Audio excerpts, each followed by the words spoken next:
For the first scene, we decided to film a little piece showing the floor highlighting leaves using Foley, as if you are walking along as one of the characters. This is to show that the area is desolate, creepy and isolated. We also filmed a small section of a river, with the camera panning from right to left, and then back again, which then moves to a private keep out sign. The reason for filming the river was to set the scene, show suspense and to give a little insight into how the film will pan out later. The idea behind the private keep out sign was to show that the area should not be inhabited, and walking through the area would be potentially trespassing, giving the idea that someone doesn't want you there, or you shouldn't be there at all.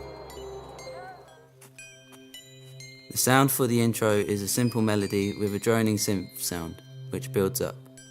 This creates a chill down your spine, effective suspense, and you don't know where it is going to go.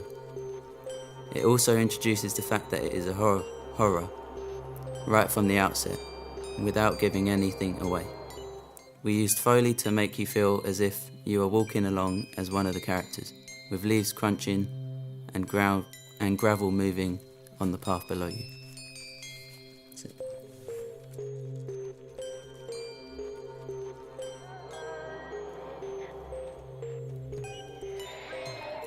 In scene 2, the camera starts off by showing the back of the girl in the white dress, as she is sitting by the river we previously saw in the intro. The camera then approaches her and pans around her twice slowly before the girl looks around and then gets up and makes her way across the bridge. This scene is where the scary enemy is introduced, with small effects added to the video showing tiny snapshots of him as if they are flashbacks from past encounters, memories of which the girl is still haunted by. With the addition of this and sound effects, you feel lost within the film. Within this scene, the sound is still building up from the previous scene. However, we added whispers, a spontaneous creepy sweep and a nursery rhyme ringing out with a spooky laugh at the end, which rotates twice. The nursery rhyme has a filter on it which adds depth and creates the effect of the film being set in the forest. The whispers also show how she is crazy, as she is hearing voices in her own head and she cannot handle them. Here we see the girl has blonde hair and red ribbons and is dressed in a white dress with a matching red ribbon around her waist. She is carrying a teddy bear, which is a sort of cliche of all horror films having some sort of children's toy or doll, which could be significant later on. The audience doesn't know. This gives the effect of an innocent young girl on her own, minding her own business in the forest, which makes you think, why would anyone want to go after her? As the girl decides to run away, the camera follows her as she crosses the bridge, which gives the implied effect of a poor attempt to try and run away from the whispers. The eerie singing and all the noises within her own head, which of course is never going to work. We added sound effects at this point using Foley again, when she runs off to make it feel like you are actually within the film yourself, not just watching it, and with the addition of two rising synths as she runs across the bridge. You feel a real sense of suspense throughout. The final part of this scene is when the camera stops following the girl as she runs off down the path into the distance. The camera then pans down to the teddy bear which the girl dropped as she ran away. The scene is closed with the image of the teddy bear and the creepy scream, which is similar to the scream from the nursery rhyme that was previously heard from earlier on in the scene. Throughout this scene there is a repetitive synth which creates tension as well. In scene 3, the camera is facing the girl as she runs through and pans round to follow her as she runs down the path, which is a continuation on from the previous scene. As the camera pans round to follow her, the audience can see the villain behind the tree as the girl runs past, completely oblivious to him behind there. As the girl runs off into the distance out of shot again, the camera then turns its attention onto the villain in a mask as he walks down the path, slowly holding a knife in his left hand. The idea was to have a villain in a mask with a long cloak holding a knife like he is, to create a sense of evil, a man with an objective, and to fit in with the theme of the horror film. With the girl in a white dress and the evil villain all dressed in black, a dark evil colour, it creates an innocent versus evil type of situation which is reminiscent of many horror films. With the sound for the third scene, at the beginning everything is cut back and paused for a short moment as she runs past the villain, with only a mellow droning synth and foley used as she runs. Once she runs past him, the main part of the music is brought back with the addition of more deep bassy synths to add more depth and add to the soundscape. This is because with the villain being there, it needs to have more substance and be darker. This scene is quite short compared to the rest of them, which didn't allow for much progression. It was a relatively simple scene, but it introduces the villain progressing the film, and you as the audience have no idea where it could possibly go.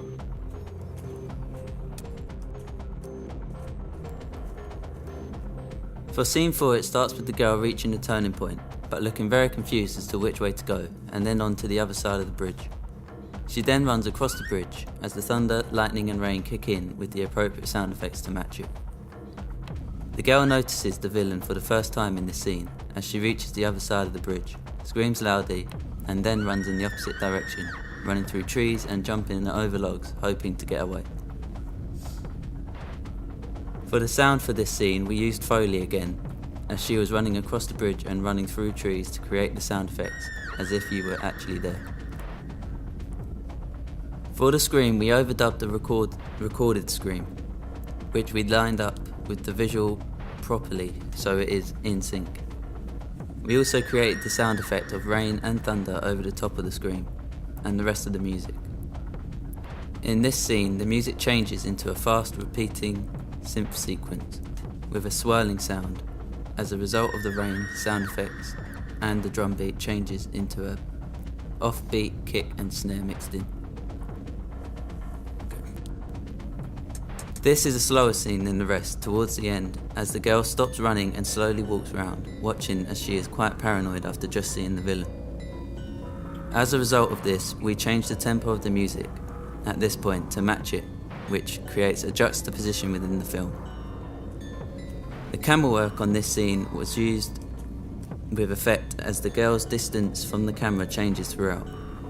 Sometimes she is closer and others she is further away in the distance.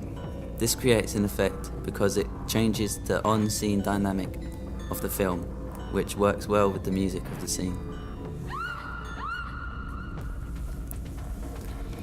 Scene 5 is a slight continuation on the previous scene to begin with, including the same pace the girl is walking and the tempo of the music matching it. While the audience tend to be focusing on the girl, as this is the focus point of the camera, to the left of the camera is a villain looking through the gap of the tree trunk. This adds the idea that wherever the girl goes, he is following her without appearing to try very hard, despite the fact she is running a lot of the time to try get away. For the sound for this scene, it is continued from scene 4 at the beginning until the villain jumps out of the girl and the scream is heard, which we overdubbed again. At this point, the tempo of the music changes as we bring back the faster paced drum beat. This is because she starts running away again.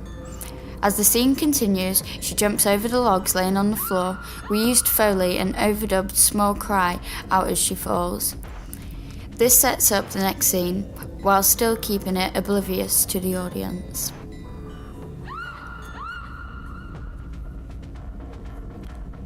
Scene 6 starts off with the girl on the floor breathing heavily after she has fallen on the floor from scene 5. This opens the door for a conversation as the villain finally gets within touching distance rather than following the girl. The speech in this scene was overdubbed over the top and lined up with the visual so it matched it, giving effect that what you are actually hearing is right in front of you and actually coming from the characters involved. On the girl, we pitched the vocals up slightly to make her sound a little more like a young girl and added reverb and EQ to make it sound like the voices were recorded outside, not in the studio. With the villain, we pitched the vocals right down and again used reverb and EQ to make it sound like it was recorded outside, just like we did with the girl. The whole time the conversation is going, the sound is stripped back so that the conversation is clearly heard by the audience. However, to add depth and make it sound creepier, we added more whispers, another droning synth and a simple creepy melody using a bell instrument to keep the theme of the horror film.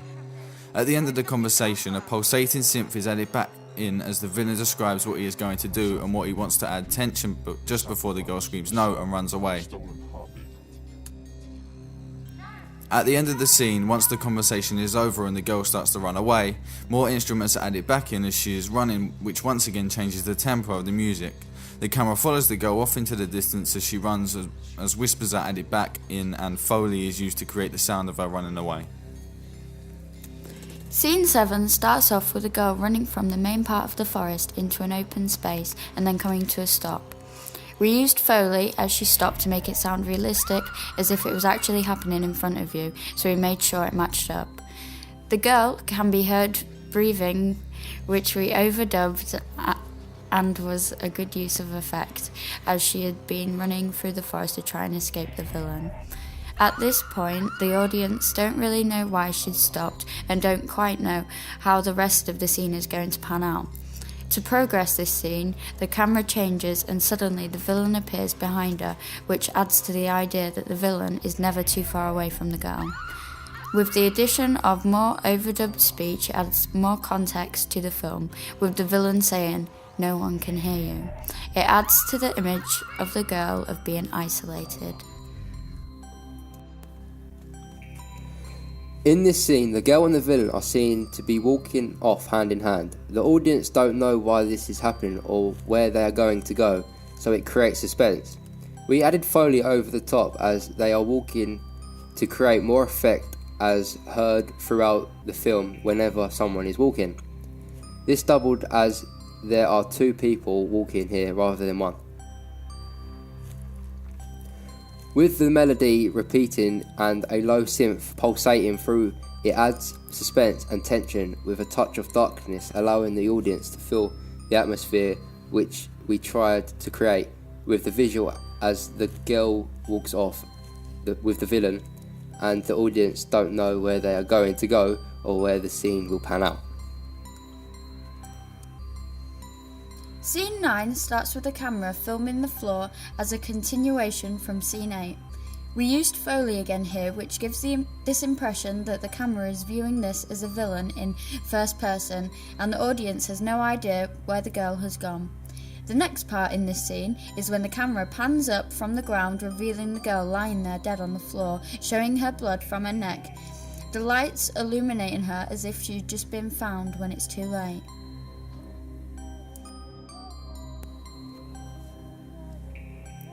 For the sound for this scene, it is a repeat of the beginning of the film with the same nursery rhyme, just not ringing out as much as the filter cutoff is reduced, which is used effectively because it is showing the voice is dying or dead, but is still there in spirit form. The idea of the music on this scene was to make it so it went in a cycle, as if to say the villain does this every time when he is after someone and is proven to work. As the movie starts to reach the closing stages, the camera pans around the forest, revealing the searchlights even more with the nursery rhyme still ringing out, slightly as if the camera is searching for the villain, but is nowhere to be found. The same sounds as the previous scene can be heard throughout as the camera switches to the girl sitting on the wall, with the villain behind her, with his hand on her shoulder. She then gets up and looks directly into the camera. As she does this, she says, "He wants all of us," adding to the evil, creepy theme of the film.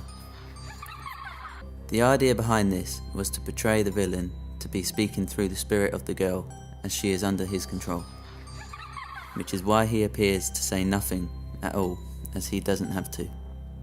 Following this is a loud echoing scream, which can be heard a few times throughout the film, alongside a repeating synth sequence and a psychedelic bell melody, ringing out throughout the whole scene, creates more atmosphere even into the outro of this film.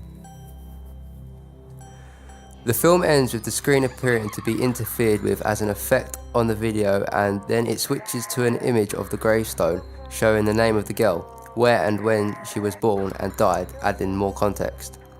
This creates the effect that the audience don't know exactly how the girl died, and it leaves the video on a slight cliffhanger, extending the suspense we've held throughout. The sound for the outro of the film is the ending part of the low droning synth, still maintaining the dark nature of the film right through to the outro, with part of the nursery rhyme singing, "You're going to fall down." with an eerie sweep upwards on the word down, creating an ironic juxtaposition as we reach the very end of the horror film. Overall, the main objective that we set out to do when we planned this short film was completed. We took a completely blank canvas and turned it into a professional standard film using Foley, overdubbed speech and creating a soundscape to match stunning visuals. Everything was done on time with the plan and timeline set in the proposal, which meant none of this project was rushed and completed within plenty of time. With the effective use of sound effects and Foley, you feel as if you are actually within the movie yourself and you can easily get lost in it, which professional standard films do, so that they have and maintain your attention. We feel this is a successful project in terms of the quality of work produced, as well as working well in a team to allow progress and allow work to flow. We have produced a short film to a high standard with high attention to detail and good use of audio sequencing techniques to match it.